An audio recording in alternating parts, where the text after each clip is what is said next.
le président russe reçoit des journalistes. Question, Téhéran a-t-il sollicité Moscou pour obtenir une aide militaire contre Israël?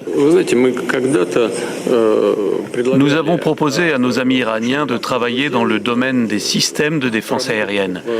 Mais ils n'ont pas manifesté beaucoup d'intérêt à l'époque. Et nous en sommes restés là. Quant à l'accord que vous avez mentionné sur le partenariat stratégique, il ne contient aucun article relatif au domaine de la défense. C'est le deuxième point. Et le troisième point, c'est que nos amis iraniens ne font pas de demande à ce sujet.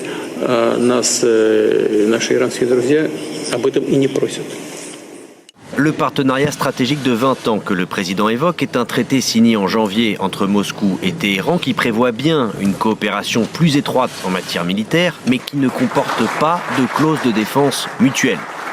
La déclaration et la distance affichée par le président russe ressemblent tout de même à un abandon d'un ami en rase campagne. Mardi, l'ambassadeur iranien en Russie postait ce message sur le réseau X. En ces jours cruciaux, la grande nation d'Iran n'oubliera pas quels pays nous ont soutenus et quels pays sont restés indifférents. Car ces dernières années, la Russie, marginalisée par les Occidentaux, s'est largement rapprochée de l'Iran et utilise même ses drones Shahed en Ukraine. Des drones que la Russie peut même fabriquer seule, sous licence. La guerre ne devrait donc pas affecter les capacités de combat de la Russie, qui cherche à conserver de bonnes relations avec Israël, où vit une importante et influente communauté russophone. Par ailleurs, selon cet expert cité dans le New York Times, la Russie, lorsqu'il s'agit de l'Iran, doit peser la possibilité d'un affrontement avec Israël et les États-Unis, donc sauver l'Iran n'en vaut évidemment pas la peine.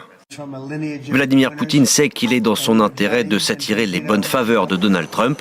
De plus, la guerre et la déstabilisation du Moyen-Orient pourraient même être une aubaine économique pour la Russie grâce à la hausse des prix du pétrole.